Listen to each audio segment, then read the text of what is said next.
Hey dudes, welcome to Splat from the Past, the only 80s themed horror and sci fi show where things can get totally radical.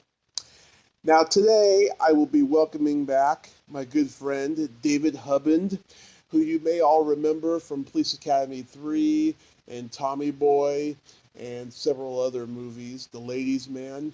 I haven't had him on in almost a year now, and we're a year and a half or so, I should say, and we're going to be talking about uh, some stuff that he's doing. He's going to be interviewed for a Police Academy documentary, which I'm pretty excited for.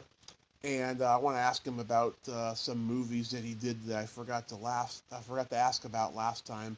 Stuff I may have asked him about one of them at least, but I don't remember. And it was back when my audio and recording was not very good and stuff.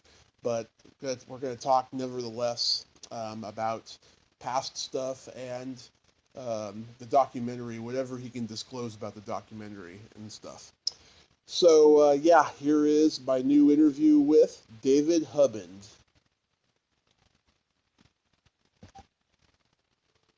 Hello. Hey, David. Hey, Tommy, how are you? I'm great. How are you? I'm good, man. Awesome. Welcome back. Thanks. Working a lot, huh? A little bit of voice work right now, and that's keeping me going. So, yeah, it's actually been good that way, and I'm doing a lot of teaching these days. Teaching. What are you teaching? I'm teaching scene study for film and television for teenagers. Oh, nice. Yeah, Nice. You like doing that? I love it. Love it. Wow. That's awesome. Yeah, a lot. Yeah. I interview a lot of actors who love to teach and stuff. I, I personally would not have the patience to teach anybody anything.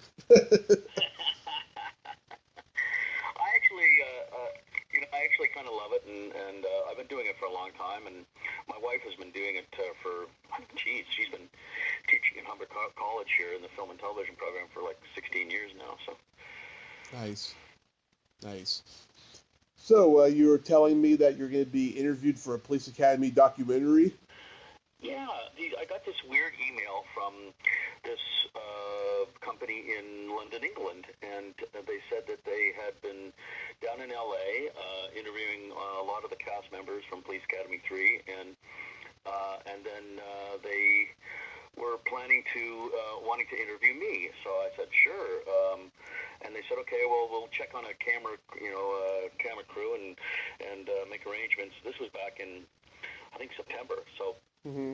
I hadn't heard anything, so I emailed them back and said, "What's going on?" And they said, "Oh, we're still going to come and interview you. It's just we're going to do it in January now." So I was like, "Okay, well, whatever." But yeah, that's kind of neat that they're making a documentary about it. So Wow, is everybody else going to be involved? Of course. I believe so. Yeah, all the usual suspects. I think they've all already been interviewed because I think, like I say, I think they went down to LA and spent considerable time interviewing the cast down there. So I imagine they talked to Steve and Scott O and all those guys. Mm-hmm. That's awesome. Wow. Yeah. Since we talked last, I've interviewed Sean Weatherly, and Oh yeah, how's she doing? oh, she's great. I'm trying to remember where she's at. She's like in somewhere in the Midwest, and she's just raising her kids and all that stuff. Yeah, Wow. she was really cool. Yeah, no, she was great to work with. Hmm.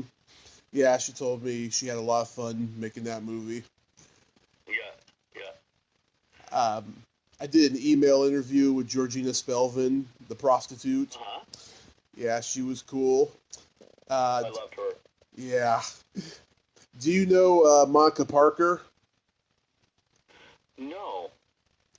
Yeah, she's a Canadian sketch and improv comedian, and Uh huh. she was actually in the second one. She was a member of Bobcat's gang in the second one, and she told me that Jerry Paris was really mean to all the background actors, and on the last day of filming, they all set out to get even with him by messing with an article of their clothing so that when he yelled action and the lights came on and everything, then he would just completely freak out. And it happened, but he thought it was pretty funny, though.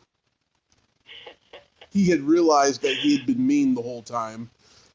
That's hilarious. Well, Jerry, unbeknownst to everyone when we were filming, had this tumor Mm-hmm. in his brain, and now, he would have these wild mood swings. Like, he fired the continuity girl one day, just like on the spot, and for no reason. And she burst into tears and left the set, and everyone's going, Jerry, calm down. Like, what you fired the continuity girl for? She didn't do anything wrong. And he was like, who fired who? And he didn't even remember that he fired her. And so it was, everyone assumed that he was taking, like, it was because he was taking lithium shots for manic depression, and so he had these wild mood swings, and so whenever he had these mood swings, we all assumed, oh, okay, he didn't take his lithium shot today. But it turned out, after we wrapped and stuff, a couple months later, that he died of this brain aneurysm, and that's what was giving him the pain on his brain and causing these huge mood swings. So, it's I saw him flip out, and it was not a pleasant thing. Yeah, I remember the last time you were telling me about when Bobcat was sleeping in his trailer and he was flipping out about that. Yes, exactly. Yeah, but Jerry was quite a character, man. I loved him. I just, I had great respect for the man. Yeah, he was really great. I reached out to his son and Lance Kinsey, and I haven't heard back from them, but fingers crossed, Right. Yeah, I was just thinking about Andrew today, like thinking whatever happened to him. Yeah. I stay in touch with Scott Thompson, and Deborah Lee was, of course, one of my best friends in the world, and so, tragically we lost her a couple of years ago. So, but I was very close with Deborah Lee, Ryan Kochi, Brandt. So, I still stay in touch with those guys. Oh, G.W. Bailey. Mm-hmm.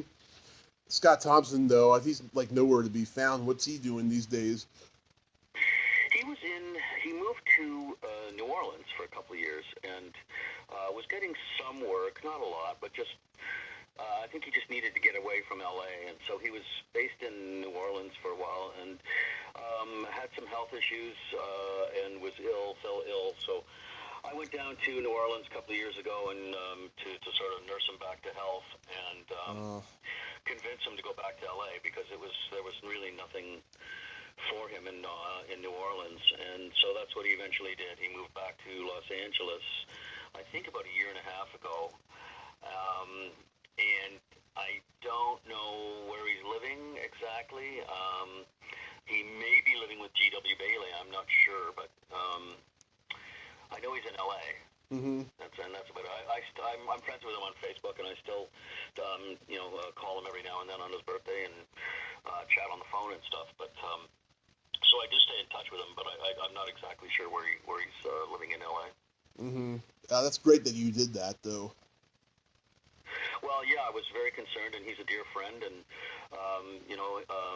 so basically between you and me, he had a heart attack, and so he was really under the weather, and so I went down and nursed him back to health. Wow, that's profound. Wow. Yeah. Yeah, he's a great guy. Mm-hmm. I wanted to ask you, I don't know, I can't remember if I asked you this last time, but I was looking on your IMDb credits, and you got to be in probably Carl Reiner's last movie as a director, That Old Feeling. Yes. Yeah. What was that? Bette Midler. Yeah, with Bette Midler and Dennis Farina. What was that like? Fan-fucking-tastic. Carl was the greatest director, or one of them I've ever worked with. He was so funny and so open to suggestions. Just a brilliant comic mind, and Bette was lovely. Dennis was great. Like it was just a really really fun project, and I had a blast, just a blast. And I'm friends with Carl on Twitter, and I follow him all the time. And he's 96 fucking years old, and he's still going strong. So that guy is so uber talented. It's amazing. Yeah, every day he's posting something about Trump, and he's still got that. I know. He's still. I love it. 96 years old, and he's ranting against Trump. Yeah, he's still got that sharp mind, He does. He really does. And Rob has been tweeting like crazy anti-Trump stuff and getting out and vote and all that stuff. He's a huge anti-Trump guy, and I think Rob Reiner should run for president. That's what I think. Oh, but yeah. I was really impressed with Beto O'Rourke. I think he's the new poster boy for the Dems. Yeah. Yeah, it's funny. So doing a movie with him, I mean that is big. I mean, did you tell him that you had worked with Jerry Paris? Yes, I did. Mm-hmm. So we had lots of good talks about Jerry and stuff, and he told me a lot of funny stories about the old days on the Dick Van Dyke Show, and I know he's a wonderful man, and it was just it's funny, it's an honor to be directed by Jerry and also by Carl, and the connection that they shared was really funny. Mm-hmm. My wife actually worked with. She did a movie with Walter Matthau and Carol Burnett, if you can imagine that. They played her parents in a movie. Oh, I forget. It was a cheesy TV movie. I forget, back in the days, in the 80s or 90s. And but I went to set and met Carol and Walter, and he was just a lecherous, dirty old man. But she was really lovely. She was really, really lovely. Nice. Yeah, about a year and a half ago, I interviewed Carl's granddaughter, Tracy, and she was a lot of fun.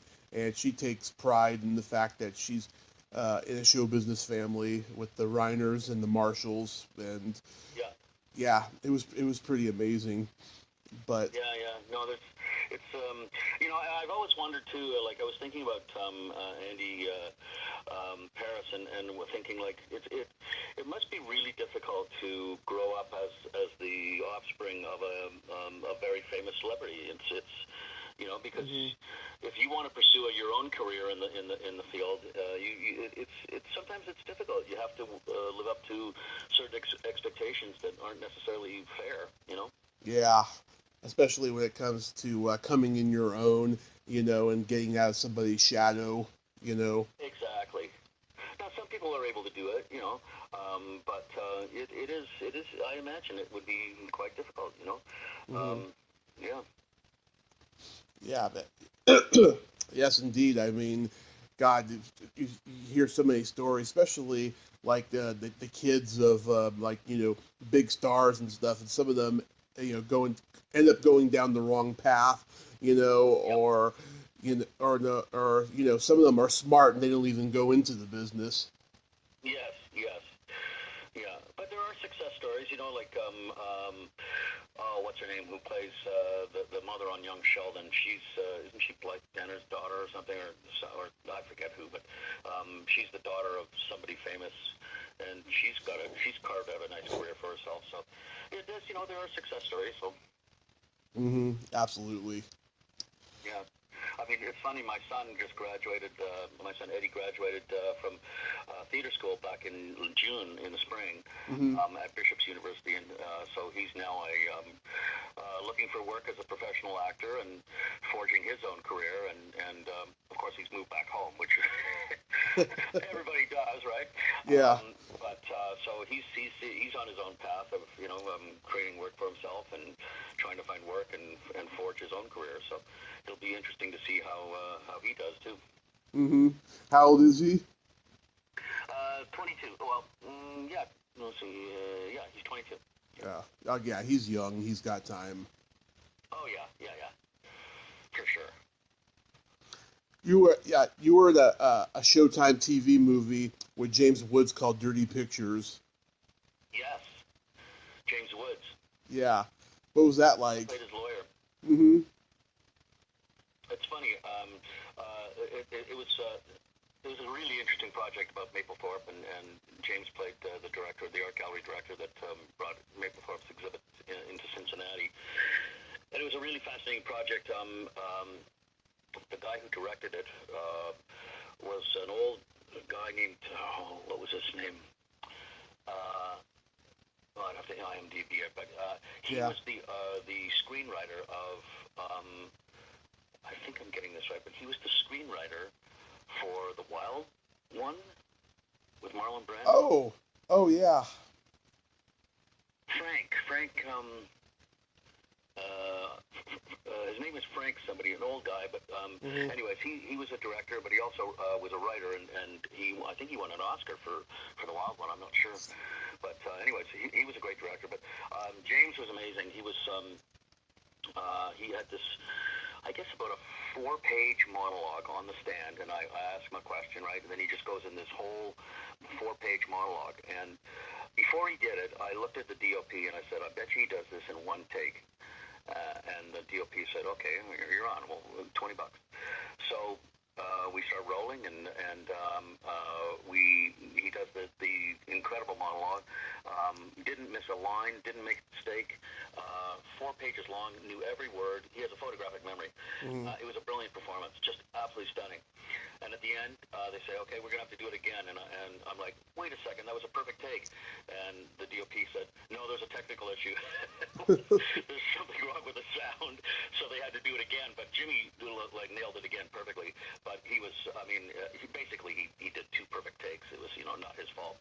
But it was just an incredible performance. So I was always impressed by that. It was a terrific project to work on. Now, what's happened is that he's just gone off the deep end, and he's a huge rabid Trump supporter. Yeah. Anti-liberal, anti-democratic, anti-everything. He's lost his marbles, that guy. Yeah. So it's a complete change from what he was like when I worked with him. Yeah. It's quite sad too, because he's such a brilliant actor, and he's done so many great roles and stuff. I hope. Yeah, I think it's a little unfair that he's kind of blackballed from Hollywood because he's a Trump supporter and everything. But yeah, I hope he gets a grip on it. Well, he just comes out with he tweeted something a couple of weeks ago about tree huggers and in Oregon, and I'm like, what are you tweeting this garbage about? You're an idiot. I even tweeted that to him. I said, you were great to work with in Dirty Pictures, but man, you've just gone mental. Yeah. So he is. He's just insane, that guy. Yeah, it's quite sad. It is sad. Because like you say, he was brilliant in that movie, and he's been brilliant in everything pretty much. But man, he's gone off the rails. And Craig T. Nelson was in it too. Yes. Yep, he was great. And Diana Scarwood, who's pretty much disappeared from the movie business. Who's that? Diana Scarwood. Oh yes, right. Yeah. Well, it's this business is not for the weak and weary. No. I looked it up. The Wild One was written by John Paxton and Ben Maddow. Okay, so it wasn't that. It was who directed it? Frank, Dirty Pictures. Do you know? Oh, Dirty Pictures. Let me look that up.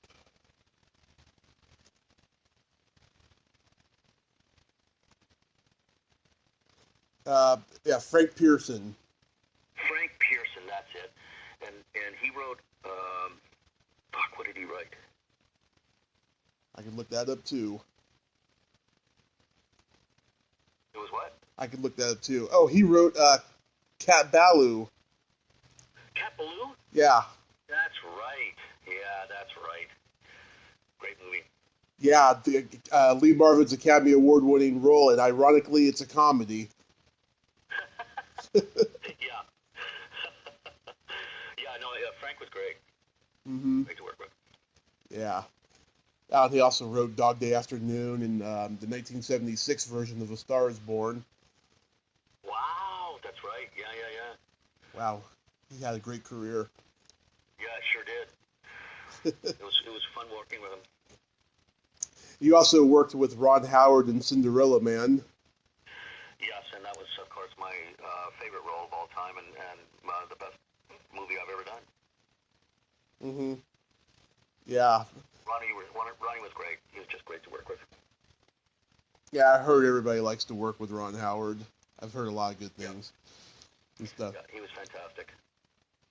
Linda Cash was in there. Linda is a dear friend of mine from Second City. My days in Second City, and we Mm-hmm. were on the main stage together here in Toronto. And she was terrific as Paul Giamatti's wife, and had some beautiful scenes. I enjoyed interviewing her. She was a lot of fun. Yeah, she's hilarious. Mm-hmm. Hilarious. Yeah. And Nicholas Campbell was in it too. Nick's a great guy. Yeah, a little bit of crazy dude, but terrific actor. Yeah, really good. Oh, you'd have to be crazy to leave a show like The Hitchhiker after only 4 episodes. Yeah, he's always been a little crazy, that guy. Do you know the guy that replaced him, Paige Fletcher? No, I don't. Yeah, I mean he pretty much made The Hitchhiker iconic a little with with his look and everything, with his curly hair and 5 o'clock Yeah. shadow and everything. But yeah, Nicholas Yeah. Campbell did it for 4 episodes, then left. That's Nick. It was a great picture to work on, though, Cinderella Man, and yeah, really, I still have friends from that film to this day. Hmm. I mean, you've been a journeyman actor. I have indeed. I've been lucky to work with a lot of terrific people, some assholes, but mostly terrific people. And you're right. I mean, I've been able to, my wife and I. There's a term for it. We're lifers. Yeah, I mean, I just enjoy character actors and just they just have great stories about being there on the set and working with all these huge stars and that they never act like huge movie stars. No, well, oh, yeah. When you mean character actors, no, no, Yeah. no. I mean, you have to be careful about what you say and do. Well, now these days, it's in terms of all the political correctness, it's sets Oh. these days are really, really tense and politically correct, and it's a different ball game these days. But you can't get away. Some of these stars can't get away with the shit that they used to pull. Yeah. There was a lot of shit going on Cinderella Man. I'll have to say. I have a story. One day I was most of my stuff was sitting around ringside calling the fights, and so one day, I'm standing over near the sound truck and sound cart and talking to Paul Giamatti, and we're having a fun conversation and stuff, and all of a sudden I hear rolling, and I look over and Russell's in the ring and stuff doing some sparring and with this guy, and I'm like, am I supposed to be there? Am I supposed to be in this shot? I don't know. So I kind of walked over and snuck into the shot and got my seat and sat down, right? Hmm. And they yelled cut. And as soon as they yelled cut, Russell comes over and he goes, "Where were you, mate?" And I'm like, I was talking to Giamatti over near the sound truck. You couldn't shut that fucker up. And so he cracked up, but I realized, like, Russell knew where everybody was sitting, in their seats around the ring. And if you weren't doing your job, and if you weren't sitting in your exact seat, he would rip you apart. And I learned from that moment on, I was like, okay, I'm going to be the first guy sitting in my chair, and I'm not leaving that chair until Russell's out of here. So, I mean, I could, he would. I saw him just destroy people, and I realized, holy crap. But it was, at least I made a joke of it, and I got him on my side. Hmm. And he was nice to me after that. Like he actually invited me to all his parties and all that shit. So, but there's that one moment of like, holy fuck, I better Yeah. I better do exactly what I'm supposed to do, and and so I learned a valuable lesson. Yeah, I've heard Russell Crowe is a little overbearing. Yeah, Mm-hmm. I hear he's great in this new movie with Nicole Kidman, though, about the kid. Oh, yeah. My my mother is a huge fan of Paul Giamatti, though. She loves anything he's in. She'll catch it on TV. He's an amazing actor, and he was just amazing in Cinderella Man, and yeah, he was fan fucking tastic. Really nice guy too. Mm-hmm. I found out he has the exact same birthday as me, June 6th. Oh really? Yeah. Hilarious. Yeah. Yeah, he's great in everything and stuff. I, I remember when he played that President John Adams in a HBO miniseries. Yes, yes, he was fantastic in that. Yeah, I think he won an Emmy for that too. Yeah, yeah, yeah. Really good. Yeah, Really good. yeah, he's good in everything. Even when he did that horrible remake of the Planet of the Apes. That's right. I forgot about that. Yeah. Hey, we're all entitled to shitty movies. Oh yeah. I've had my share. Yeah. A lot of actors have. You know, Yeah. sometimes the script Par looks for the course. the script looks good, then it turns out to be a bad movie, or sometimes the script is bad, then it turns out to be a good movie. Yeah, the funny thing about Cinderella Man, when it came out, it was it came out in the spring, and it opened the same weekend as Superman, and the Hmm. first Superman, and it just got crushed. And the title of the movie confused people. They thought it was like a chick flick, Hmm. when it was actually a really good boxing movie. And so they sort of it kind of fizzled at the box office, so they rebranded it as like a romantic drama with and they re-released it just before Christmas the following December to Hmm. try and get more interest in it, and but it never took off at the box office. They never knew how to market it right. It was just there was a lot of problems with the financial end of it in terms of it, but again, like you thought, well, this movie can't miss. It's got a great cast. The script was fantastic. Abigail Goldman did a terrific job. Ron Howard directed it. I mean, it was fantastic in every way, but it just never got the recognition I think that it deserved because of various circumstances.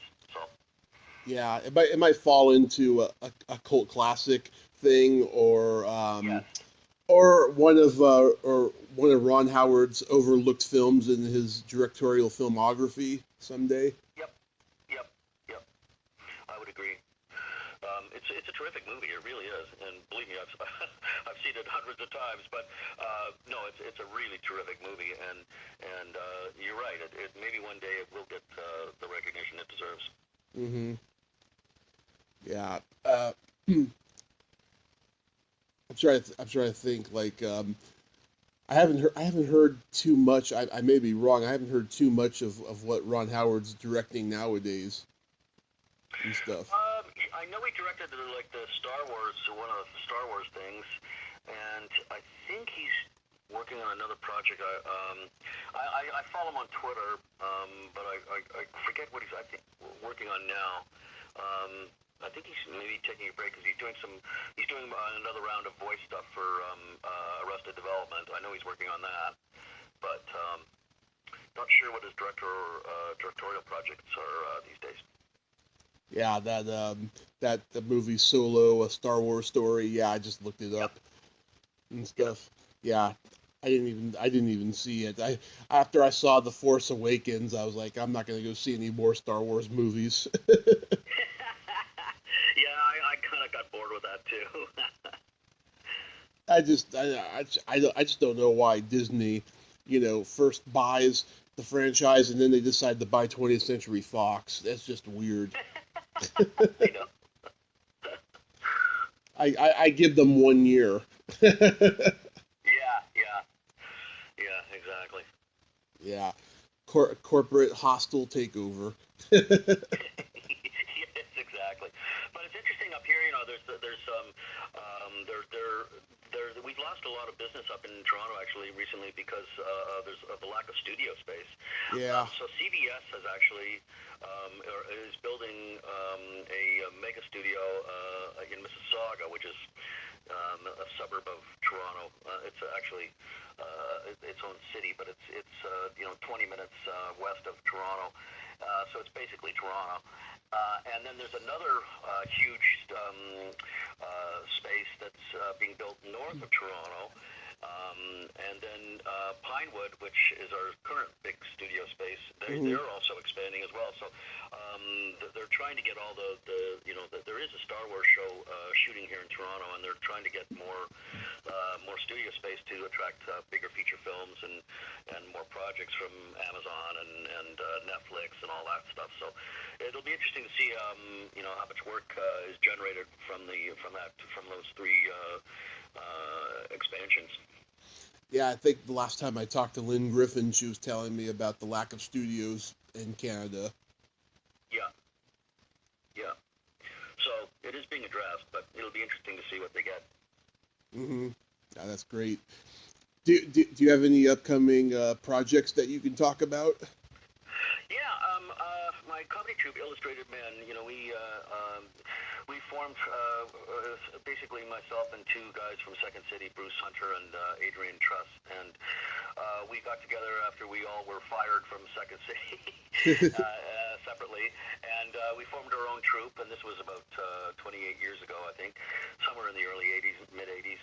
And so we toured all over the world in Canada and the States and Europe, but we stopped performing live these days. We haven't performed live for a couple of years, but we have been writing a book, and it's called The Illustrated Man's Book of Letters, and it's about 463 pages long, and it's a really interesting process. We developed this book through improv, and basically, how we developed this book is that I would write a letter to Bruce as one character, and he would respond to me as that character, and then I would write a separate letter as a totally different character to Adrian, and he would respond back as a character, and then Bruce would write a letter to Adrian, and Adrian would respond, and Bruce would write a letter to me, and I'd respond, and Adrian would. So basically, we had 9 different threads of thought, of consciousness, and that we followed, and so you would have to use the principles of improv, which is accepting an offer and forwarding, making, and advancing the story. So you accept if you receive a letter in your email, you accept as the truth, and then you respond back by advancing the story. So we would have correspondences, back and forth between people, and then anyway. So it's really interesting. We've been working on this book for now almost 4 years, and we're very close to finishing up the final editing process, and on the verge of publishing. So we're looking to have the book out hopefully by Christmas. Now that may or may not happen, depending on logistics and all that, but if it isn't from around Christmas, it'll be sometime early in the new year that we release our book. And we're also going to be doing podcasts of certain letters, releasing them, and we may even do a full audio version of the book with finding celebrities in Toronto and having them record various letters for us. So we'll see how that goes. That's part 2 of our big project, but it is kind of neat to see the end, the light at the end of the tunnel in terms of finally publishing our book, which we're looking forward to. Oh, God, that sounds great. That sounds like you guys have put a lot of heart and soul into it. Oh, it's fucking hilarious, Tommy. It's laugh out loud funny. And yeah, man, I'll when we get it published, I'll send you down a copy. Oh, that would be great, and you can even come back on and talk about it more. Absolutely, sure. But so do you have any movies or TV shows that you could talk about too? Not right now. I'm auditioning a lot, and as I say, I've been getting a lot of voice work, so that's a good thing. And onwards and upwards. I've had a couple of great theater auditions. I don't know if you know, but Dan Castellano, plays Homer Simpson. He's Right. written a play, and it was supposed to be produced back in, I think, the fall. in September, but the producer had an accident, and so everything has been delayed until she gets back to health. Mm-hmm. So, but I'm up for one of the parts in the show, and whenever it happens, I'm hoping to be a part of this world premiere of Dan's play. So, well, I'm looking forward to that. Again, I guess it depends on the health of everyone involved, and we'll see where that goes. But that'll be an interesting project if it happens sometime in the new year. Oh, wow. God, you are blessed, David. It would be kind of cool, and I'm sure Dan would come up for the premiere. So we'll see what happens. Mm-hmm. Yeah, I remember back in 2003, I sent Dan Castellaneta a fan letter, and I didn't even expect it because I didn't ask. He sent me back an autographed picture of Homer Simpson, and he uh, replied my questions that I asked him. And so I have the picture framed, and in the back of it, I got the questions there Nice, and stuff. Yeah, nice. yeah, it was over 15 years ago. I can't believe it's been that long, and that was so cool of him, I thought. Yeah, and from what I hear, he's a great guy. Yeah, very cool. Really talented guy too. Yeah, man. He's a Chicago Second City guy. Yeah, yeah, yeah. Well, that's how the director of the play, Mike Gelman, is a former guy at Second City. He came out of the Chicago Second City. He directed me in a show in Toronto when I was on the main stage. So that's why I have this connection with Mike and have an opportunity to audition for the play. So, but yeah, it's definitely that Chicago Second City connection. hmm Sure. Yeah, I remember the last time you were telling me you were there with Mike Myers. Yeah, that's right. Mike and I were in the touring company, actually. We'd be in a van going like up to Huntsville, Ontario, which is like 4 hours north of Toronto. And we'd go up every Friday, do a show, and then come back that night. So it was like ridiculous. Go up, travel up 4 hours, do a show, and then hop in the van and drive back. And it was crazy. But Mike and I used to hang out in the back of the van and come up with funny shit. So. Yeah, did you know then that he was going to be successful? I always knew he was going to be successful. He was a tremendously talented guy. Some of the things he has a bit of a history of ripping people off, like Robin Williams used to do. hmm But you take that with a grain of salt. Yeah. There's a rumor out that he's going to be doing another Austin Powers movie, but it's not like confirmed yet, though. But he said in an interview that he's got an idea for one. He's become a strange dude. Like when he was doing the Love Guru up here in Toronto, he wouldn't let anyone look him in the eye when they were on set, like all that kind of bullshit. Yeah. And so he's gone a little spacey.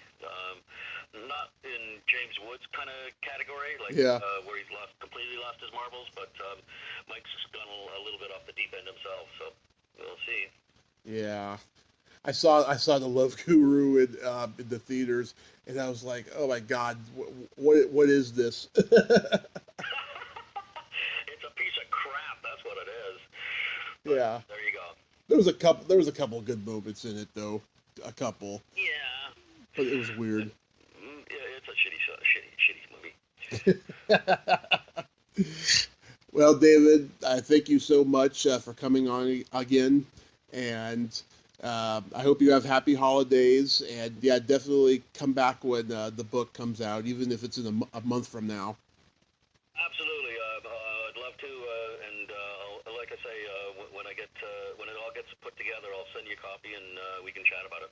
Awesome, awesome. Well, happy holidays, and talk to you again. Thanks, Tommy. Thanks, man. My pleasure, David. All right, bye. Bye. Well, there you have it. David Huband. Ain't he a cool dude? Thank you so much, David. You're a funny guy, and I love talking to you. You got great stories, and I'll talk to you again soon when that book comes out and stuff. That would be so awesome, and I appreciate the copy. If you like this video, everyone, please subscribe to my YouTube channel.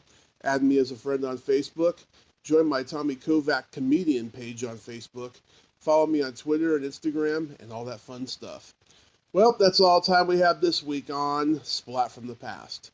Until next time, this is Tommy Throwback Kovac saying, there's no shame in living in the past because the present sucks. Later, dudes.